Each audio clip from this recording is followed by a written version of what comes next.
Good morning, students. Today we take another problem from the question paper. Here is the problem. Draw a plan of a single-story residential building with following requirements. कुछ हमको requirements दी हुई है, उसके accordingly हमको draw करना है plan को. Plot size है 14 by 20 मीटर स्क्वायर. 2 बेडरूम्स निकालने हमको यूनिट में. 1 living room, 1 kitchen, store, veranda and toilets. ये हमारी रिक्वायरमेंट्स है. प्लॉट साइज के साथ प्लॉट साइज है हमारा 14 by 20 स्क्वायर मीटर का. ठीक है. इसमें हमको स्केल दिया है 1:50 के स्केल में हमको ड्रॉ करना है. वॉल थिकनेस दी हुई है. वॉल थिकनेस है हमारी 30 सेंटीमीटर. और इसके साथ इसमें एक चीज और दी हुई है हमको कि कंक्रीट फुटिंग जो है हमारी वॉल्स हमारी 30 सेंटीमीटर की है, लेकिन उसकी जो फुटिंग्स है वो हमारी 1:3:6 के रेशो में कंक्रीट से बनी हुई है, जो कि 80 सेंटीमीटर वाइड है और उसका जो बेस है वो 25 सेंटीमीटर डीप है. ठीक है. ये हमारी बेसिक रिक्वायरमेंट्स हमको दी गई है. अगेन हमने कल जो प्रॉब्लम करी थी क्वेश्चन पेपर की, उसमें हमारे पास MIG बिल्डिंग ड्रॉ करने की हमको और प्लॉट साइज दिया था. इसमें इन्होंने प्लॉट साइज के साथ रिक्वायरमेंट भी दी है और यहाँ कहीं स्पेसिफिक नहीं है कि MIG है, HIG या EWS है क्या है, लेकिन हमारे को पास प्लॉट साइज है. ठीक है. अब प्लॉट साइज से पहले हम इसकी कैटेगरी वर्कआउट करेंगे. जैसे कि मैंने कल भी आप लोगों को क्लास में बताया था कि हमारे जो क्लासिफिकेशन है रेसिडेंशियल बिल्डिंग का अकॉर्डिंग टू प्लॉट साइज होता है. ठीक है. ये जो हमारा प्लॉट साइज है, इसका एरिया जो हमारा आता है 14 by 20 स्क्वायर मीटर से यदि हम निकाले तो 280 मीटर स्क्वायर होगा ये एरिया हमारा. राइट. अब 280 स्क्वायर मीटर का एरिया है हमारा, तो ये हमारा कौन से क्लासिफिकेशन आएगा? HI हमारा जो रो हाउसेज है अप टू 120 स्क्वायर मीटर तक आता है. 120 से 240 स्क्वायर मीटर तक का एरिया जो है हमारा डिटेल्ड हाउस सेमी डिटेल्ड में आता है, और 240 एंड अबव जो है हमारा डिटेल्ड हाउसिंग में आता है. 240 एंड अबव हमारा 280 है. दैट मीन्स ये हमारा डिटेल्ड हाउसिंग में आएगा. ठीक है. हमारा जो प्लॉट है वो डिटेल्ड हाउसिंग में आ रहा है, तो पहले हम डिटेल्ड हाउसिंग में कैसे आएगा उसको समझ लेते हैं. कि हम प्लॉट ड्रॉ कर रहे हैं यहाँ पर. ठीक है. ये हमारा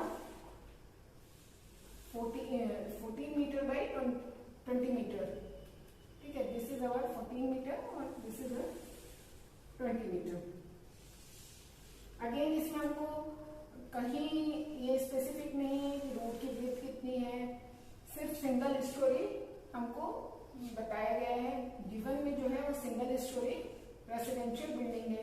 this is 14 metre and this is 20 metre.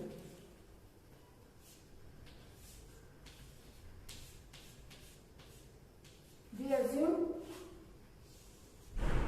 this is the road side. यहां पर हम ये मान के चल रहे हैं कि जो शॉर्टर साइड है वहां पर रोड है, क्योंकि हमको कहीं दिया हुआ नहीं है तो हमको थोड़ा सा कहीं एज्यूम करना पड़ेगा. अब एरिया से हमने ये तो डिफाइन कर लिया कि ये हमारा डिटेल्ड हाउस है. अब डिटेल्ड हाउस है और सिंगल स्टोरी है, तो हमको मिनिमम मार्जिन कितनी छोड़नी होगी, हम पहले उसको वर्कआउट कर लेते हैं. एक चीज और है, मैंने आपको बायलॉज में पहले भी पढ़ाया था कि जैसे जैसे हमारा हम हायर क्लास पे जाते हैं, हायर इनकम ग्रुप में हम प्लॉट साइज में जाते हैं, रेसिडेंशियल एरिया में जाते हैं, तो हमारा जो प्लॉट का जो कवरेज है वो कम होता जाता है.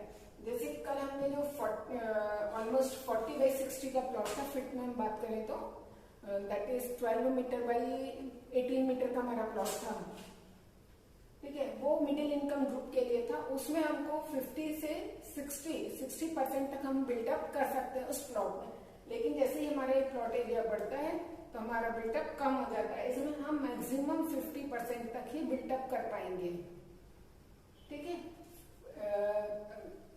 40% 50% मीन्स हमारा प्लॉट का एरिया है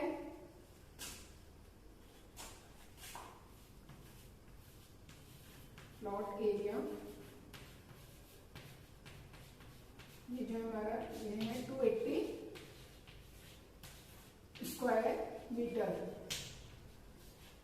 ठीक है, तो हम इस पे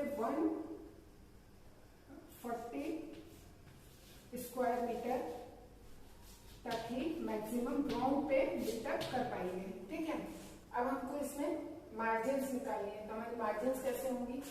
अगेन यहाँ पर क्योंकि हमको रोड की ब्रेथ नहीं दी हुई है, तो मिनिमम मार्जिन जो है वो हम 3 मीटर तो हमको छोड़नी है इसमें, क्योंकि डिटेच्ड हाउस है। डिटेच्ड हाउस मतलब सारे तरफ से वो डिटेच्ड किया हुआ है, तो हमको ऑल अराउंड मार्जिन छोड़नी होगी हमारी बिल्डिंग के। हम ऑल द 4 साइड्स मार्जिन छोड़ेंगे। ठीक है, ये वाली जो मार्जिन है हमारी इस मार्जिन से कम होगी, फ्रंट की मार्जिन हमारी ज्यादा होगी, बैक की मार्जिन थोड़ी कम होगी। ऐसे हम जहां पर पोर्च ले रहे हैं, जो एंट्री पॉइंट है, सपोज मैं यहाँ से भी एंट्री पॉइंट ले रही हूँ तो मेरी ये मार्जिन ज्यादा होगी। यदि मैं यहाँ से एंट्री पॉइंट ले रही हूँ तो ये वाली मार्जिन ज्यादा होगी, ये वाली कम होगी। ठीक है, तो अभी मैं यहाँ से एंट्री पॉइंट लेके डिजाइन कर रही हूँ, तो हम यहाँ पर मार्जिन कम लेंगे कंपेयर टू दिस। तो यहाँ पर हम मिनिमम मार्जिन जो है वो हमारी 3 मीटर होना चाहिए, ताकि जो ये मार्जिन है, जो पैसेज बनेगा यहाँ पर, उससे इजीली हम मूव हो सके। इसलिए हमको क्लियर 3 फीट होना चाहिए, मिलना चाहिए, दैट इज 1 मीटर। ठीक है, मैं मीटर्स में लिख देती हूँ इसको। ये मिनिमम 1 मीटर हम लेते हैं यहाँ पर। ठीक है, फ्रंट का मिनिमम हम 3 मीटर लेते हैं। इसको मैं 4 मीटर ले लेती हूँ क्योंकि हमारा प्लॉट साइज काफी बड़ा है और हमको 50% से ज्यादा बिल्डअप मिलेगा नहीं, तो हम थोड़ा सा फ्रंट की मार्जिन बढ़ा देते हैं। हमारा जो सामने का गार्डन है, ग्रीनरी है, वो अच्छे से हम डिजाइन कर सकते हैं। हमको सामने ओपन स्पेस थोड़ा ज्यादा मिल जाएगा। 4 मीटर। बैक साइड में 1.5 मीटर मिनिमम होता है, हम इसको यहाँ पर 2 मीटर लेके डिजाइन करते हैं। अभी 2.0 मीटर इसको कर दिए और यहाँ पर अगेन हम 3 मीटर लेते हैं। ठीक है, यहाँ 3 मीटर। इस प्रकार से हमारे को एक बाउंड्री मिल जाएगी यहाँ पर।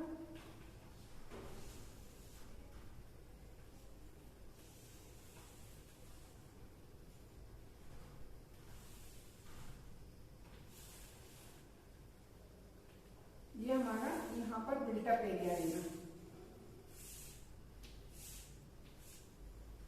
इसके अंदर हमको प्लानिंग करनी है। हमको 2 बेडरूम, हॉल, किचन का एक यूनिट बनाना है और सिंगल स्टोरी बनाना है।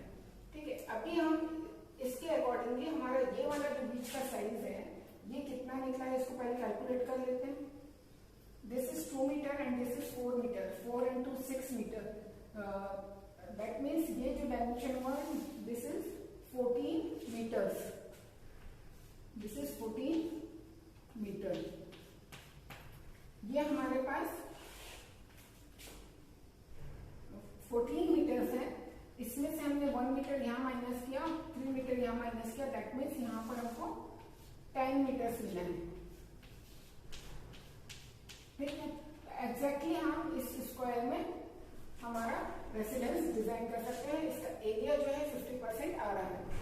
ठीक है, यदि हमारा सपोज हमने मार्जिन थोड़ी कम छोड़ी होती और हमारे ये एरिया ज्यादा था, तो हमको इसमें से कुछ पार्ट अंदर या तो ओपन स्काई या कोर्टयार्ड बना के वो स्पेस हमारा ओपन स्पेस बढ़ाना पड़ता। ये हमारा बेसिक है कि यहाँ तक हम कैसे पहुंचेंगे। हमको प्लॉट साइज दिया हुआ है और रिक्वायरमेंट दी हुई है। अब साइड बैक्स हमको कैसे छोड़ने हैं, ये जो ओपन स्पेसेस हैं हमको कैसे छोड़ने हैं, कितने छोड़ने हैं, ये यहाँ तक पहुंचने का ये प्रोसेस है कि हम यहाँ तक कैसे पहुंचेंगे। इससे हमको हमारे जो बिल्डअप एरिया है उसकी आउटलाइन मिल गई। ये हमारा 10x14 का रेक्टेंगल मिल गया हमको। ये 10 मीटर्स है, दिस इज 14 मीटर्स। अब इसके अंदर हमको डिजाइन करना है। अब डिजाइन हमको क्या क्या करना है, 2 बेडरूम्स निकालना है, वरांडा निकालना है, किचन निकालना है। ऑब्वियसली फर्स्ट सिंगल स्टोरी है, लेकिन हमको ये सिंगल कल जो हमने प्रॉब्लम करी थी उसमें हमको स्पेसिफिकली बोला हुआ था कि स्टेटस जो है from from the outside design करना। इसमें हमको कहीं बताया नहीं है कि स्टेयरकेस कहाँ से डिजाइन करना है, तो इसमें हम इनसाइड से स्टेयरकेस लेते हैं या हमारा जो बिल्टअप एरिया प्लिंथ एरिया उसके अंदर से ही हम स्टेयरकेस लेके इसमें डिजाइन करेंगे। ठीक है, हम इसको कुछ अलग टाइप से डिजाइन करते हैं। सपोज मैं यहाँ से एंट्री पॉइंट ले लूँ, ठीक है, तो ये मेरी एंट्री पॉइंट हो गई और यहाँ पर मेरा एक बेडरूम हो गया। ये मेरा पूरा ऐसा हॉल हो गया लिविंग कम डाइनिंग का, राइट। और यहाँ पर मैं स्टेयरकेस ब्लॉक बना दूँ जो कि यहाँ से भी अप्रोचेबल हो, यहाँ घर से भी अप्रोचेबल हो। और यहाँ सेकंड बेडरूम हमारा है, तो बेडरूम को हमारा सामने का गार्डन मिल जाएगा। ये ड्राइंग रूम को यहाँ का और ये बैक साइड से लाइट एंड वेंटिलेशन मिल जाएगा।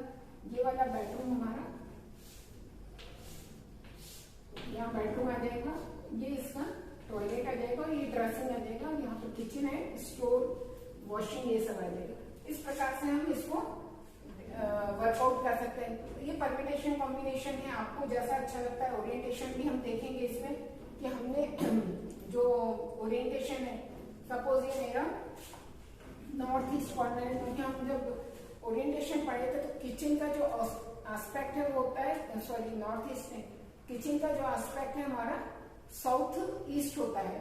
यदि मैं साउथ ईस्ट इसको कंसिडर कर रही हूँ, ये मेरा साउथ ईस्ट है, इसलिए मैं यहाँ पे किचन ले रही हूँ, तो किचन के एस्पेक्ट से ये डायरेक्शन मेरा ठीक हो जाता है। और इसी एस्पेक्ट से जब हम देखते हैं तो हमारा ये साउथ ईस्ट है, तो ये साउथ वेस्ट हो गया, तो हमारा मास्टर बेडरूम साउथ वेस्ट में आ जाएगा, तो ये भी इस एस्पेक्ट से सही हो गया। और ये सेंटर में हमारा साउथ फेसिंग, हमारा लॉन्गर वॉल हमारी नॉर्थ साउथ फेसिंग हो गई, तो ये हमारा ओरिएंटेशन के हिसाब से भी ठीक हो गया और प्लानिंग वाइज भी ठीक हो गया। तो इस प्रकार से हम पहले की प्लान बनाएंगे। सबसे पहले हम क्या करेंगे, इस टाइप की जब हमारे पास प्रॉब्लम रहती है जहाँ पर हमको लाइन प्लान नहीं दिया हो, क्योंकि लाइन प्लान से हमको ड्राइंग बनाना बहुत ईजी है, हमको सिर्फ वहां पर ड्राइंग बनानी है, इसमें हमको प्लानिंग करनी होती है कि रेसिडेंस की हमको प्लानिंग कैसे करनी है। तो सबसे पहले हम हमारे को क्या क्या गिवन है उसकी स्टडी करेंगे।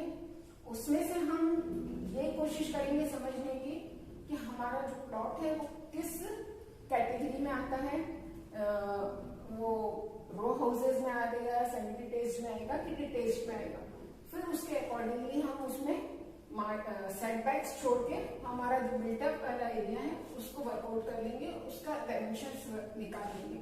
और उस डायमेंशन को निकालने के बाद हम पहले एक लाइन प्लान बनाएंगे कि हमारा लाइन प्लान में हमारे रूम का सर्कुलेशन, हमारे स्पेसेस का सर्कुलेशन कैसे होगा, ग्रुपिंग कैसे होगी, उनका ओरिएंटेशन कहाँ होगा, किचन की पोजीशन कहाँ है, बेडरूम की पोजीशन कहाँ है, टॉयलेट की पोजीशन कहाँ है, ये सब वर्कआउट करके हम इस टाइप से एक रफ लाइन प्लान बनाएंगे। ये सारा हमारा यहाँ तक का रफ वर्क होगा। इसके बाद हमको वॉल की थिकनेस दी हुई है, ये सब काम भी हम टू द स्केल करेंगे, 1:50 के स्केल में हम ये सब काम कर सकते हैं।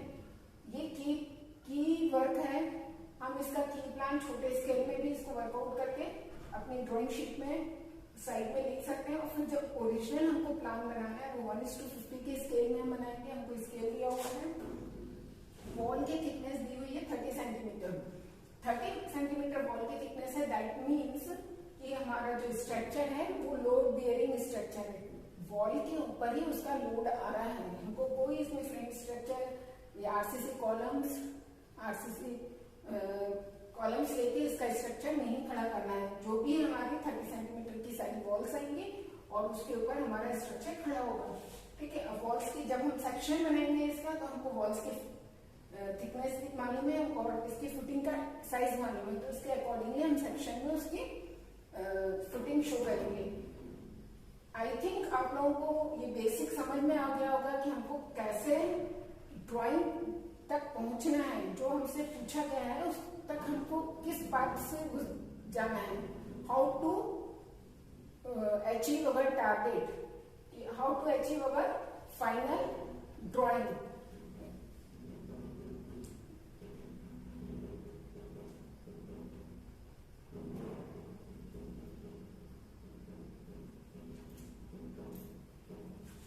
इस प्रकार हम देखते हैं कि जो भी हमको प्रॉब्लम उनको कैसे भी दी हो, हम उसको बहुत इजीली सॉल्व कर सकते हैं, बहुत कॉम्प्लिकेटेड नहीं है। कुछ बच्चों ने मेरे से पूछा था कि इस टाइप की प्रॉब्लम्स मैडम हमको क्वेश्चन पेपर में आती है और हमको समझ में नहीं आता कि हम कैसे बनाए। सिर्फ प्लॉट साइज दिया है, क्योंकि अभी तक आप लोगों ने क्या है की प्लान दिया हुआ है, उसको आप लेते हैं की प्लान को और उसको देख के आपने वॉल प्लान बनाया, एलिवेशन सेक्शन बनाया, दैट्स ऑल, आपका काम हो जाता है। लेकिन जब इस टाइप के क्वेश्चंस आते हैं तो आप कंफ्यूज हो जाते हैं कि हम कहाँ से स्टार्ट करें, हम क्या बनाएं, हम कैसे बनाएं। तो ये आपका प्रोसेस है, बहुत सिंपल है, सेम वही चीज करनी है, लेकिन इसमें प्लानिंग आपकी होगी। आपको क्वेश्चन में प्लानिंग दी होती है, कई बार उसमें कुछ चीजें ऐसी होती है जो हमको लगता है नहीं ऐसा नहीं होता है। यदि इसको हम इस रूम को इधर से इधर शिफ्ट कर देते, सर्कुलेशन को खत्म कर देते, कॉरिडोर नहीं आता तो ये स्पेस और अच्छी होती, लेकिन वहां हम नहीं कर सकते। यहाँ आप अपने मन से जो चाहे वो कर सकते हैं, जितने अच्छी चाहे आप प्लानिंग कर सकते हैं और अपना बेस्ट दे सकते हैं। That's all for today this topic.